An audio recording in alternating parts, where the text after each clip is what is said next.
नमस्कार, welcome to study IQ. मैं हूं प्रशांत धवन। आज के समय पूरी दुनिया बात कर रही है एक मेजर जियोपॉलिटिकल डेवलपमेंट के बारे में। नॉर्थ कोरिया सैनिक भेजेगा यूक्रेन वॉर में। यहाँ पे आप देख पाओगे ब्रिटिश मीडिया, इंडियन मीडिया, हर कोई इस पे लिख रहा है कि world on the brink. Now again देखो, मुझे थोड़ा सा ये भी ऐड करना पड़ेगा। वेस्टर्न मीडिया के बहुत सारे न्यूज़ पोर्टल्स कह रहे हैं अब तो वर्ल्ड वॉर 3 शुरू हो गई, ये तो वर्ल्ड वॉर 3 का सिनेरियो हो गया। मैं अभी भी वर्ल्ड वॉर 3 नहीं कहूंगा इसको कहीं से भी, ये कि हम वर्ल्ड वॉर 3 की तरफ बढ़ रहे हैं। वर्ल्ड वॉर ऑल टुगेदर अलग होती है। वहां पे अफ्रीका, इंडिया, चाइना जैसे मैसिव कंट्रीज, पूरा American continent, north America, south America सब इन्वॉल्व हो तो समझ में आता है जेन्युइनली एक वर्ल्ड वॉर है। इसे मैं ग्लोबल वॉर कह सकता हूं क्योंकि अब कई कॉन्टिनेंट्स के कंट्रीज यहां पे इन्वॉल्व हो रहे हैं। और नॉर्थ कोरिया की एंट्री देखिए, एक बहुत बड़ा सरप्राइज है और मैं ये भी कहूंगा एक जियोपॉलिटिकल मास्टर स्ट्रोक है बाय रशिया। यहां पे आप देख पाओगे यूक्रेनियन मीडिया ने भी इसके बारे में लिखा है कि प्योंगयांग जो राजधानी है नॉर्थ कोरिया की, इन्होंने कहा है कि अगले महीने तक नॉर्थ कोरियन सोल्जर्स रशियन सैनिकों के साथ खड़े होंगे और दोनों मिलकर यूक्रेन के अगेंस्ट लड़ेंगे। जब पेंटागन से पूछा गया इन दी एंड, देखिए बात घूम फिर के आएगी यहां पर यूएसए पर, कि नॉर्थ कोरिया रशिया के सोल्जर्स मिलके लड़ेंगे अगर यूक्रेन से, तो क्या कल को इसका मतलब यह है कि अमेरिकन सोल्जर दिखेंगे यूक्रेन में, या फिर यूरोप के जो बाकी देश हैं वो भी कहेंगे कि अब तो देखिए रशिया अपने दोस्तों को भी ले आया है, हमें भी यहाँ पर सोल्जर से हेल्प करनी होगी यूक्रेन की। क्या ऐसा सिनेरियो बनेगा? तो देखो, पेंटागन ने अभी के लिए ये कहा है कि जो रिपोर्ट्स आ रही है कि नॉर्थ कोरिया अपने सोल्जर्स भेजेगा यूक्रेन को, ये बिल्कुल एक ऐसी चीज है जिस पर यूएसए अपनी नजर रख रहा है क्या डेवलपमेंट्स होती है।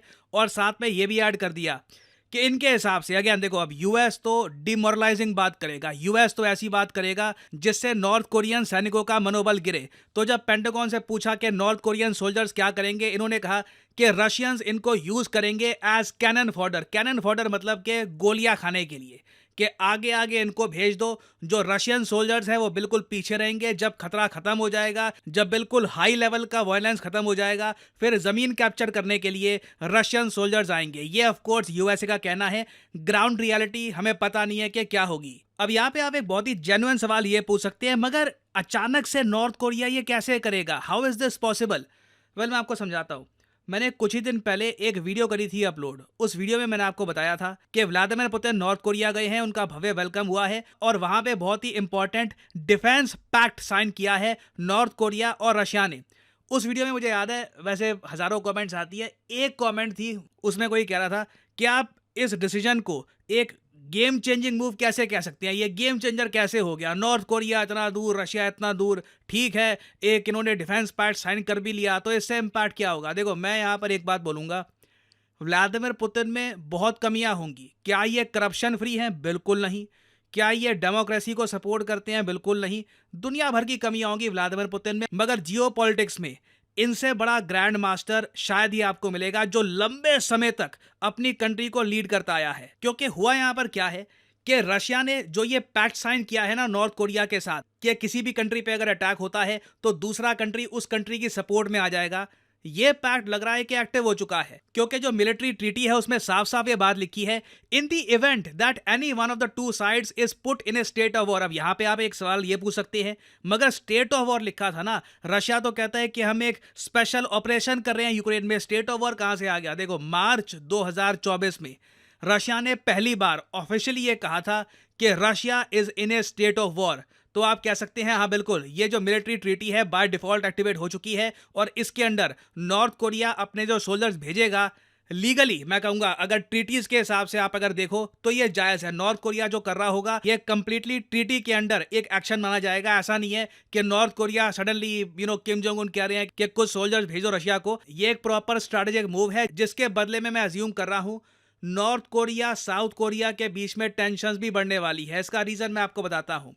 ऑब्वियसली रशिया अब बहुत ज्यादा एडवांस्ड वेपन्स ये सप्लाई करेगा नॉर्थ कोरिया को, और साउथ कोरिया उसके रिस्पांस में वेपन सप्लाई करना स्टार्ट कर देगा यूक्रेन को। हालांकि उससे कुछ फर्क पड़ेगा नहीं, एक टोकन सिंबल ही होगा क्योंकि ऑलरेडी यूक्रेन को बहुत सारे वेपन्स आ रहे हैं फ्रॉम यूएस, फ्रॉम यूरोप, मगर साउथ कोरिया भी ये स्टार्ट कर देगा। उसके रिस्पांस में पॉसिबिलिटी है कि रशियन नेवी भी साउथ कोरिया को थोड़ा सा भय दर्शन कराए। तो कोरियन पेनिनसुला में और ईस्टर्न यूरोप में बिल्कुल टेंशंस बढ़ने वाली है।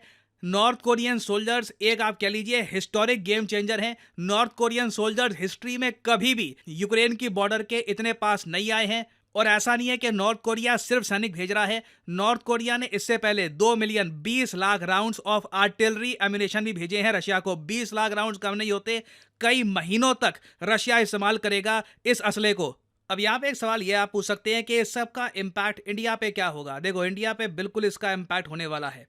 अगला महीना जुलाई 2024 का बहुत ही स्पेशल होगा, क्योंकि 4 साल के लंबे इंतजार के बाद नरेंद्र मोदी जी, भारत के प्रधानमंत्री, ये जाएंगे रशिया में। अभी वैसे G20 समिट को अटेंड करने के लिए इटली में गए थे, मगर पहली जो इनकी बायलैटरल विजिट होगी किसी कंट्री में, वो होने वाली है रशियन फेडरेशन। और जब यूएस से पूछा गया कि रशिया तो देखिए बहुत ज़रा खराब काम कर रहा है यूक्रेन में, नॉर्थ कोरिया के साथ मिलकर अब ये यूक्रेन में अटैक करेंगे, और जो भी यूएसए के एनिमी कंट्रीज हैं उनके साथ रशिया अलायंसेस बिल्ड कर रहा है, तो मोदी जी जाएंगे रशिया में, क्या ये इससे पिक्चर दुनिया को सही प्रेजेंट होगी? तो देखिए, यूएसए के जो स्पोक्समैन थे ये बिल्कुल चुप हो गए। इन्होंने एक बात बोली कि जब तक पब्लिकली ये बात कंफर्म नहीं हो जाती कि मोदी जी रशिया जाएंगे, तब तक मैं कमेंट करूंगा नहीं। जबकि आप अगर रशियन साइड से देखोगे तो उन्होंने मोदी जी के वेलकम की तैयारी ऑलरेडी स्टार्ट कर दी है। बता दूं आपको, भव्य वेलकम होगा इंडियन प्राइम मिनिस्टर का रशिया में, क्योंकि रशिया दुनिया को दिखाना चाहेगा कि देखिए, दुनिया की सबसे बड़ी डेमोक्रेसी का प्रधानमंत्री हमारे देश में आता है। हम आइसोलेटेड बिल्कुल भी नहीं है, ग्लोबली कई कंट्रीज के साथ हमारे बहुत ज़्यादा स्पेशल और डीप रिलेशंस हैं। तो आने वाले कुछ महीने बहुत इंटरेस्टिंग होने वाले हैं। अगले ही महीने नॉर्थ कोरियन सोल्जर्स पहुंच जाएंगे रशियन बॉर्डर पे, रशियन यूक्रेनियन बॉर्डर पे, और वो वॉर में हो जाएंगे एंगेज। और मोदी जी भी अगले ही महीने जा रहे हैं रशिया में। It will be very interesting. Obviously जो अपडेट्स आएंगी उनसे रिलेटेड मैं वीडियोस आपके लिए लाता रहूंगा। और फाइनली यहाँ पे मैं आपसे पूछूंगा एक क्वेश्चन। इस टॉपिक पर रिसेंटली मैंने एक वीडियो भी करी थी अपलोड, कि वो कौन सा अफ्रीकी देश है जहां पर रिसेंटली बड़े स्केल पर वायलेंस हुए टैक्सेस को लेकर, आईएमएफ टैक्सेस को लेकर। और लेटेस्ट डेवलपमेंट अब ये आई है कि इन प्रोटेस्ट की वजह से इन्होंने टैक्स बढ़ाना कैंसिल कर दिया है, सरकार ने यू टर्न ले लिया है। बताइए, हाल ही में किस कंट्री में यह सब हुआ है?